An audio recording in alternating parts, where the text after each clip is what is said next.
വേനൽ ചൂടിൽ വന്ന പൂത്തിരിയായി കത്തി നിൽക്കുന്ന ചെടിയാണ് കടലാസ് ചെടി. ഇനി മഴക്കാലമാണ്.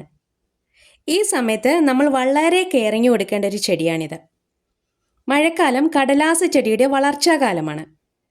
ചെടി പൂവില്ലാതെ പടർന്ന് പന്തലിച്ച് നിൽക്കുന്ന ഈ സമയത്ത് ഹാർഡായിട്ട് പ്രൂൺ ചെയ്യാൻ പാടില്ല. വേണമെങ്കിൽ തുമ്പ് ഭാഗം മാത്രം ഒന്ന് കട്ട് ചെയ്ത് കൊടുക്കാം. മഴയൊക്കെ കുറഞ്ഞതിന് ശേഷം ഒരു ഓഗസ്റ്റ് മാസമൊക്കെ ആകുമ്പോഴേക്കും ഹാർഡായിട്ട് പ്രൂൺ ചെയ്ത് കൊടുക്കാം. പിന്നെ നമ്മൾ ശ്രദ്ധിക്കേണ്ട മറ്റൊരു കാര്യം, ചട്ടിയിൽ വെള്ളം കെട്ടിക്കിടക്കാതെ നോക്കുക. ഒന്നുകിൽ ചെടി മഴ കൊള്ളാത്തിടത്തേക്ക് മാറ്റി വയ്ക്കുക. മഴ കൊള്ളുന്നിടത്താണെങ്കിൽ ചട്ടി ചരിച്ച് വെള്ളം കളയാൻ ശ്രദ്ധിക്കുക. ചട്ടിയുടെ ഹോൾസൊക്കെ അടഞ്ഞിട്ടുണ്ടോ എന്ന് ശ്രദ്ധിക്കണം.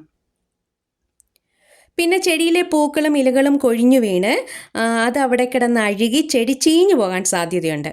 അതുകൊണ്ട് ഇലയും പൂക്കളും ചെടിയുടെ ചുവട്ടിൽ കിടക്കാതെ എടുത്തു മാറ്റണം. പിന്നെ മഴക്കാലത്ത് വളം കൊടുക്കാൻ പാടില്ല. മഴ കഴിഞ്ഞുള്ള സമയമാണ് വളപ്രയോഗത്തിന് ഏറ്റവും അനുയോജ്യം.